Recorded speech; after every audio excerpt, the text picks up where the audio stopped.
Bonjour tout le monde, j'espère que vous allez bien. Donc aujourd'hui je vous retrouve pour les lectures manga que j'ai effectuées au mois de mars. Donc ça commence à dater parce que on est au mois de mai. Tout va bien. Donc du coup voilà, je vais essayer de vous en parler du mieux possible. Mais je vous avoue qu'il y a des trucs que je me rappelle je me rappelle plus. Donc du coup voilà, j'espère que cette vidéo vous plaira. Et donc je vous laisse du coup avec la suite de la vidéo. Dans un premier temps, je vais commencer avec les tomes 1, donc une relecture. J'ai relu le tome 1 de Bienvenue au club, voilà, des losers. Donc du coup voilà, une lecture que j'ai beaucoup aimée. On va suivre, je sais plus comment elle s'appelle, mais en gros on va suivre cette jeune fille, voilà, qui est un petit peu maudite par l'amour, on va dire, au début de ce tome, puisque elle a une sorte de malédiction, c'est-à-dire que dès qu'elle tombe amoureuse d'un homme, instantanément cet homme va déclarer sa flamme à une autre fille et ça va matcher, et donc ils vont se mettre en couple, et donc notre héroïne, voilà, est dans le mal à chaque fois, et donc elle va faire la rencontre de cette jeune fille à lunettes avec un livre qui a un club pour le moins original. C'est d'observer un petit peu les autres élèves et d'en découvrir un petit peu plus sur l'amour. Donc elle est toujours en train de marquer des notes, etc. Donc du coup voilà, il y a deux garçons du coup également avec eux. Et donc on va suivre du coup cette petite bande là à travers leur découverte, à travers leurs histoires de cœur, enfin voilà, également d'amitié. Voilà, au début on est beaucoup sur l'amitié, il n'y a pas encore de trucs d'amour ou quoi. J'aime bien les dessins, donc du coup voilà, c'est assez drôle. Et moi j'aime beaucoup ce petit shoujo. Bon, il est pas révolutionnaire, mais il est assez sympa. Voilà, c'est très marrant et j'ai hâte de voir jusqu'où cette petite histoire va pouvoir bien aller. J'ai lu le tome numéro 1 de Stray Cat et Sky Lemon de Miki Satonaka aux éditions Soleil Manga. Cette lecture a été... voilà, bof, bof, bof. Donc on va suivre cette jeune fille donc, qui s'appelle Nagisa, qui est dans un lycée, et elle, ce qu'elle aimerait, c'est revoir son premier amour, mais malheureusement elle va tomber sur ce jeune homme-là. On ne sait pas encore qui c'est pour elle. Mais c'est un garçon à problème, et surtout c'est un garçon qui est très frustré, qui est très méchant et qui va s'en prendre beaucoup à notre héroïne, limite en l'insultant, enfin en la rabaissant, enfin c'est limite quand même cette histoire. Donc du coup voilà, je vous montre juste sa tête. Donc voilà, j'ai beaucoup de mal avec cette mangaka. C'est la mangaka qui a fait d'autres œuvres, voilà, que j'ai plus en tête. Donc du coup voilà, à voir. Je vais quand même laisser une chance au second tome pour voir comment ça avance. Mais en tout cas, celui-ci part très très mal. Ensuite, j'ai lu le tome numéro 1 de I Feel in Love After School de chez Pika. C'est de Haruka Mitsui. Si vous avez aimé Waiting for Spring, ce manga est tout à fait pour vous, puisque c'est à peu près la même chose, sauf que là on n'est pas dans le basket mais nous sommes dans le volley. On va suivre cette jeune fille qui s'appelle Kao, qui est voilà une lycéenne qui est, on va dire, très solitaire, mais c'est pas de sa faute, c'est juste qu'elle n'a pas eu le temps de s'intégrer à sa classe. Et elle a un grand frère, et donc son grand frère va lui demander de réussir à convaincre le jeune homme que vous voyez sur l'autre couverture, qui s'appelle Kuze, de rejoindre son club de volley, tout simplement parce que apparemment il est super doué au volley et qu'il est en train de rater sa chance. Donc du coup voilà, on va découvrir tout ça et c'est vraiment sympa, les dessins sont adorables. Voilà. Est-ce que je vous ai convaincu? C'est vraiment très très beau, les dessins sont vraiment très très beaux.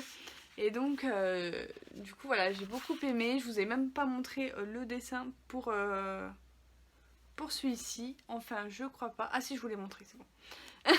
Donc du coup voilà, pour celui-ci, vraiment très très sympa. Pour l'instant c'est que le tome 1, c'est un tome d'introduction, donc j'attends de savoir la suite. Ensuite j'ai lu une petite suite, donc j'ai lu les tomes numéro 10 et 11 de Queen's Quality de Kyosuke Motomi. Malheureusement je peux pas vous en dire trop parce que je risque de vous spoiler cette lecture. Je suis déjà rendue au tome 11, en gros je suis à jour il me semble sur cette lecture. Je ne crois pas que le tome 12 est sorti entre temps, donc du coup voilà. Franchement gros coup de cœur pour cette série depuis le début, donc depuis QQ Sweeper. Et franchement c'est toujours aussi bien. Il se passe plein de trucs dans ces tomes 10 et 11 mais je peux pas vous le dire sinon ça va vous spoiler, surtout pour ceux qui se seraient pas encore lancés, mais sachez que c'est vraiment un shoujo qui vaut le coup. Donc du coup voilà, il y a des espèces de combats, il y a des monstres, il y a tout plein de trucs, donc c'est vraiment génial. Il y a du combat, il y a des manigances, il y a plein de trucs, il y a des retournements de situation. C'est franchement un shoujo oufissime pour son genre. Donc du coup voilà, je vous le conseille très fortement celui-ci, il est vraiment génial. J'ai trop hâte d'avoir la suite. Je vais vous montrer quand même un petit dessin si je peux, si c'est pas trop spoilant. Voilà. Ne vous fiez pas à l'apparence de cette image. Ensuite, j'ai lu avec beaucoup de mal un yaoi. C'est Dazzling Lovers. Voilà, de Sai Asai. Franchement, je pensais aimer. La couverture est trop belle. Ça me faisait penser un petit peu au dessin de Rihito Takanai. Je me suis dit, celui-là, je vais adorer. Bah, pas du tout, parce qu'on est dans de l'inceste. On est avec un jeune homme qui est amoureux de son père. Voilà, je pense que j'ai tout dit, vous avez compris je pense où c'est que je vais en venir. Et c'est beaucoup trop glauque, il y a des trucs qui sont dits qui me font halluciner. Voilà, je ne vais pas vous dire quoi, mais parce que je pense qu'il y a des jeunes qui regardent mes vidéos. Et voilà, et en gros, va y avoir l'ami d'enfance, voilà, qui est également amoureux de l'autre.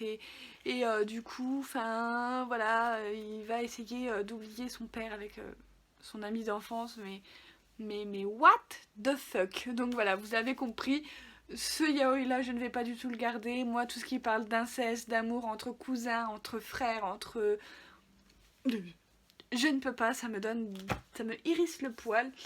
Donc voilà pour ça, je vais pas traîner 3 heures là-dessus. Ensuite, j'ai lu en lecture commune les 3 premiers tomes du bateau de Thésée. Je vais vous prendre que le premier tome, mais j'ai lu les 3. C'est une tuerie, énormissime coup de cœur du mois de mars, les gars. Franchement, les couvertures ne payent pas de mine. Franchement, moi, ça me donnait pas envie. Les dessins sont assez sympas tout de même, hein. Les dessins sont bien.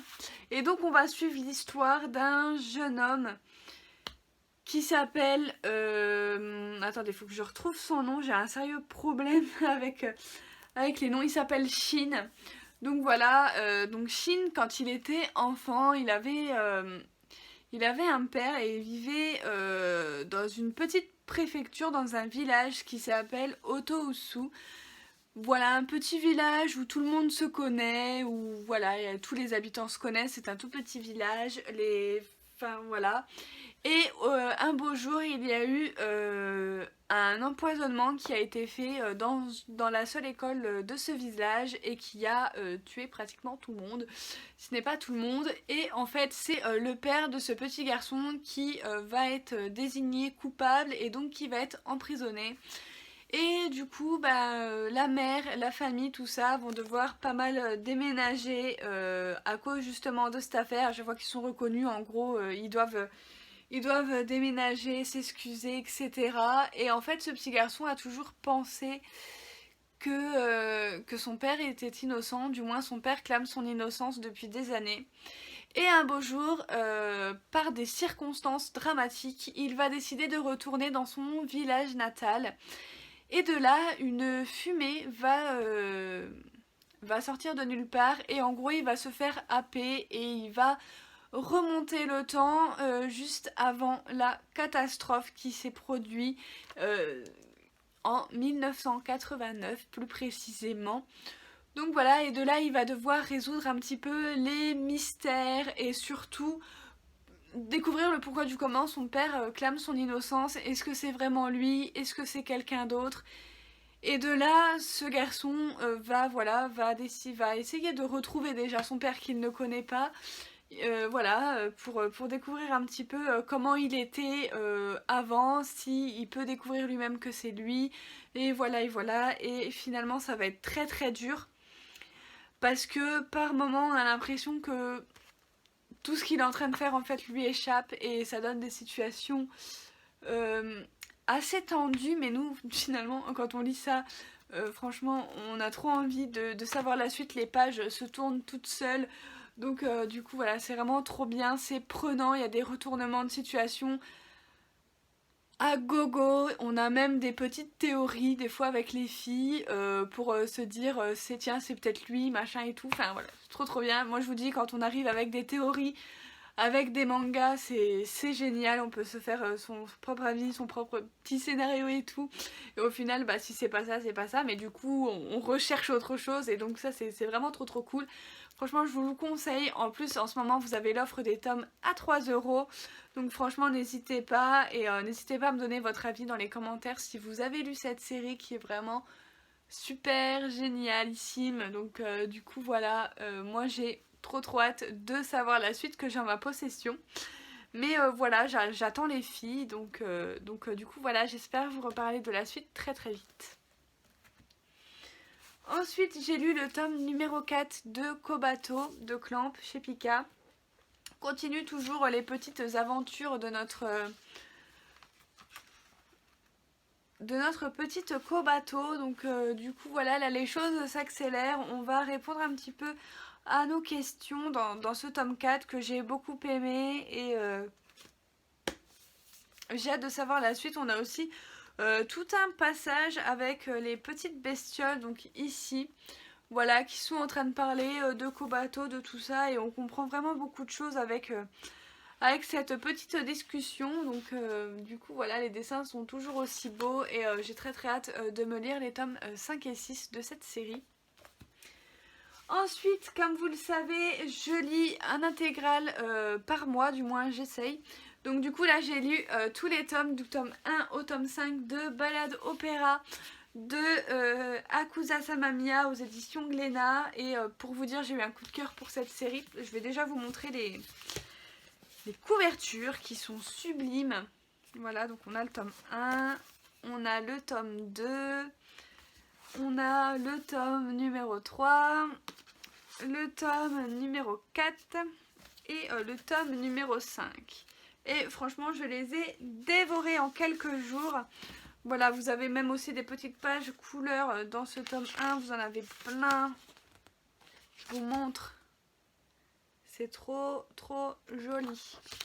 C'est l'auteur de Bloody Mary d'ailleurs.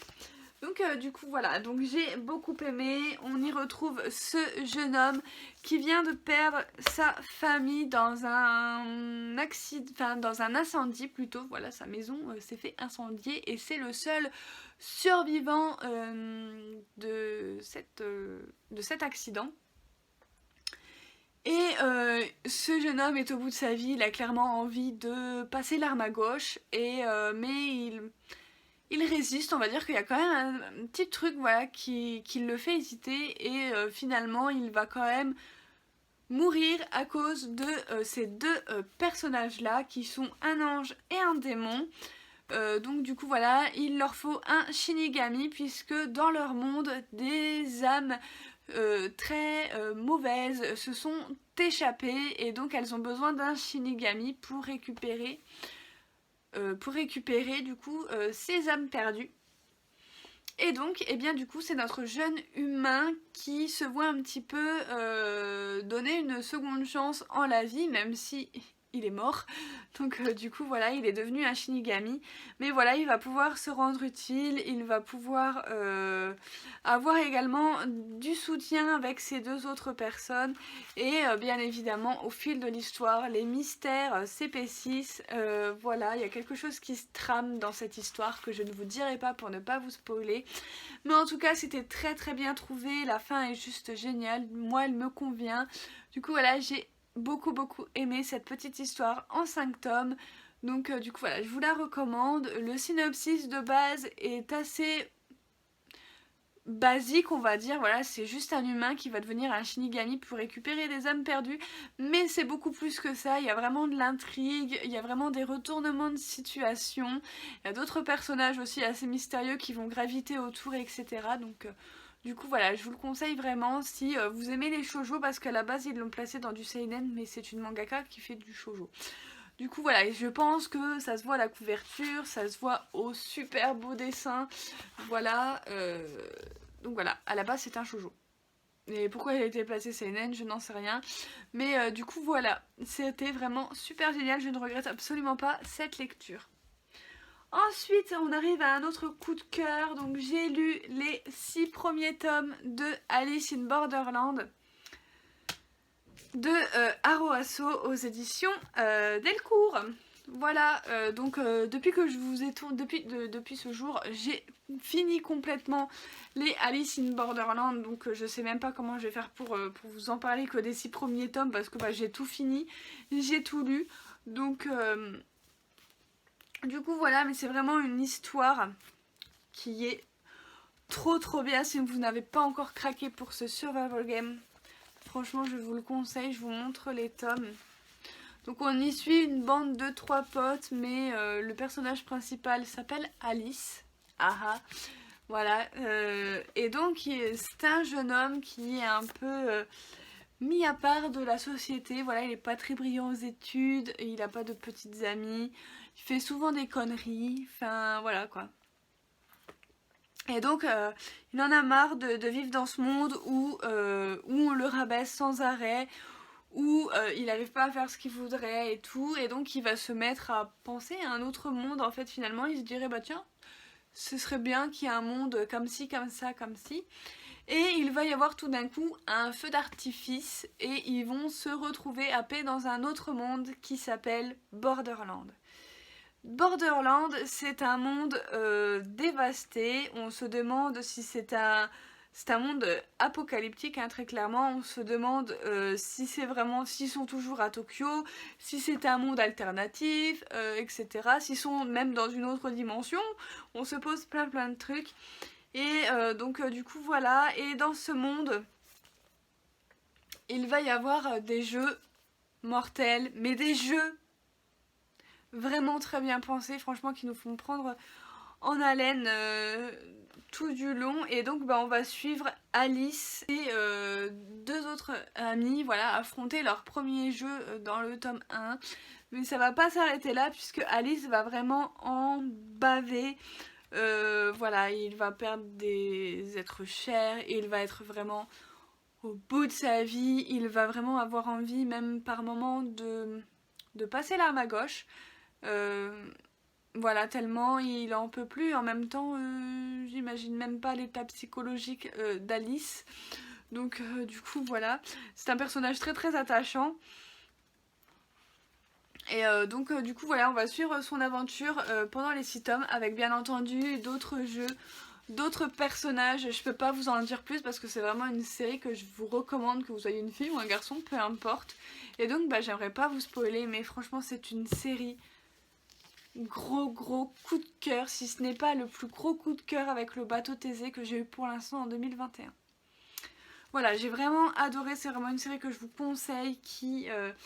les tomes viennent d'être réédités, donc vous n'avez pas de problème pour ne pas vous lancer dans cette série géniale. Donc voilà, même si vous n'êtes pas friand de survival game, franchement foncez, c'est vraiment génial. Les jeux sont réfléchis, on sent que l'auteur voilà, fait des recherches pour ses jeux, pour sa série, etc. Donc c'est vraiment très bien. Il y a des jeux où c'est que j'ai pas tout compris moi non plus, mais bon, voilà.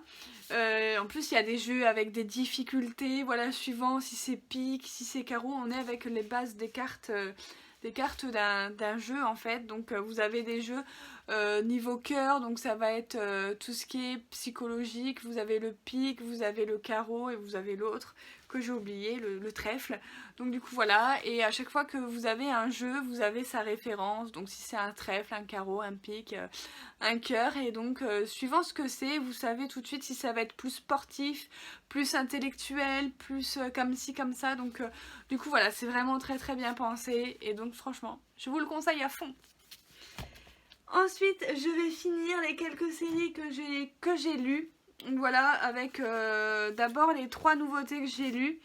Je vais commencer par celle auxquelles je n'ai plus aucun souvenir malheureusement. Il s'agit de Ayako. Voilà, d'après l'œuvre d'Osamu Tezuka. Voilà, les dessins et dialogues de Kobukurin.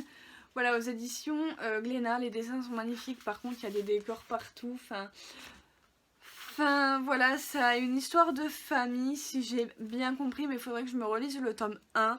Et je vais attendre d'ailleurs que les... C'est une série en 3 tomes, je vais attendre que tous les tomes sortent, mais je vois pas trop où c'est que ça veut en venir. Donc voilà, si vous avez compris quelque chose à ce premier tome, n'hésitez pas à en parler dans les commentaires. Moi, j'ai pas compris grand chose, ça n'a pas été forcément une très bonne lecture. Mais donc du coup voilà, à voir quand j'aurai le tome 2 et le tome 3 en ma possession, je vous en reparlerai du coup. Ensuite j'ai lu le tome numéro 1 de Demon Slave avec la petite couverture alternative du coup. Voilà, je vous montre. Voilà, vous avez le tome 1. Voilà, petite couverture alternative. Et donc du coup bah, j'ai beaucoup aimé. Voilà, bon c'est pas aussi bien que Red Ice World, mais j'ai beaucoup aimé. La petite page couleur. Voilà, j'ai beaucoup aimé ce premier tome, donc c'est à peu près pareil de toute façon, comme Renjo et comme Red Ice World. On est avec des humains qui ont des pouvoirs, donc là ça se passe, on est dans un monde où voilà, il y a des espèces de monstres qui ont réussi à pouvoir arriver sur Terre, etc. Et donc il y a des filles, des combattantes, voilà, qui ont des pouvoirs assez spécifiques, voilà, qui sont utilisés, enfin qui ont été créés à partir de ces monstres. Et un beau jour, il y a un humain qui va se faire téléporter comme ça dans ce monde, et donc il va se faire sauver in extremis par la jeune fille que vous voyez sur la couverture. Et donc du coup voilà, donc au début elles veulent le ramener et au final il va s'avérer utile parce que il va protéger la fille au péril de sa vie. Voilà, il va y arriver quelque chose dans ce tome 1 qui va faire que le bonhomme va vouloir protéger la jeune fille. Et donc la jeune fille va devoir lui donner une récompense, et donc ça part un petit peu dans le ecchi. À ce moment-là, je dois vous prévenir, il y a du ecchi, je vous cherche une page, mais voilà, il y a des scènes à peu près comme ça, bon, c'est pas trop dérangeant, mais bon voilà, si on connaît déjà Red Ice World avec par exemple Léoné qui avait des boobs juste énormes, il y avait déjà un petit peu de fan service, bon c'était pas autant que dans là ou dans Renjo, mais voilà, c'est la marque de fabrique des auteurs, et donc du coup voilà, j'ai beaucoup aimé, j'ai hâte de voir la suite. On est dans un petit suspense à la fin de ce tome, alors s'il commence à faire comme Red Ice World, on va pas s'en sortir. Donc du coup voilà, très hâte de lire le tome 2, et donc je vous en reparle très vite également. En attendant, j'ai beaucoup aimé ce petit tome, voilà, petit truc de combat. Voilà, si vous avez bien aimé Red Ice World, si vous aimez bien cet auteur, bah, je vous le conseille, c'est toujours sympa. Bon, par contre, si vous aimez pas le ecchi, ne lisez pas ça. Ensuite, j'ai lu le tome numéro 1 de l'autre côté de l'horizon de Hinata Nakamura aux éditions Moonlight. C'est une série qui est toujours en cours, non, qui est terminée en 3 tomes. Et donc c'était super sympa, franchement c'est un tranche de vie sans prise de tête. Voilà, je vous montre les quelques images. Alors franchement les dessins sont magnifiques. C'est vraiment très beau. Et donc on va y suivre le jeune homme que vous voyez derrière la couverture, qui s'appelle Miyake. Donc c'est un jeune salaryman, voilà, qui travaille pour une entreprise. Et franchement le rythme de travail est assez horrible, il est fatigué, il est complètement capoute. Et donc il va décider, avec l'aide de son entourage et surtout d'un de ses collègues de travail qui voit que ça va vraiment plus, il va lui proposer un autre travail qui est dans la campagne. C'est un travail de postier, en gros de facteur. Il serait logé et nourri sur place, donc ça c'est vraiment pas mal. Donc du coup voilà, il va entamer un nouveau départ comme ça. Au début il va être très hésitant de quitter Tokyo pour la campagne, de reprendre sa vie du début, voilà, de tourner une page, de reprendre tout depuis le début. Et il va y faire la rencontre de cette jeune fille qui est une lycéenne, mais qui travaille également de temps en temps quand elle peut pour aider à la poste. Donc du coup voilà, et donc il va y avoir un petit lien qui va s'unir entre les deux, qui est vraiment trop mignon. Voilà, c'est très touchant, les dessins sont très beaux. Franchement, j'ai eu un petit coup de cœur pour ce petit tranche de vie, vraiment tout sympa. Donc si vous adorez les tranches de vie, c'est vraiment un manga que je vous conseille. Ensuite, le dernier petit tome que j'ai à vous montrer pour ce lecture manga, c'est le tome 11 de Arte de Kei Okubo aux éditions Komiku. Pareil, un tome que j'ai beaucoup aimé. On est toujours centré sur ces deux personnages, voilà, qu'on découvre depuis quelques tomes. Et j'ai beaucoup aimé découvrir d'autres choses sur les personnages, aussi sur la détermination qu'a Arte à lui faire absolument un tableau. Donc du coup voilà, on va découvrir tout ça et c'est vraiment sympa. Voilà, j'ai très hâte de lire le tome 12 comme à chaque fois. C'est une œuvre tranche de vie qui se lit vraiment toute seule. C'est vraiment trop bien, il y a quand même un petit fil rouge, il y a quand même son petit lot de suspense et tout ça, donc c'est vraiment super sympa. Du coup, voilà pour Arte, le tome numéro 11. Du coup, voilà tout le monde, j'en ai fini pour cette vidéo, j'espère qu'elle vous aura plu. En attendant, moi je vous retrouve très bientôt pour une prochaine vidéo. Bye!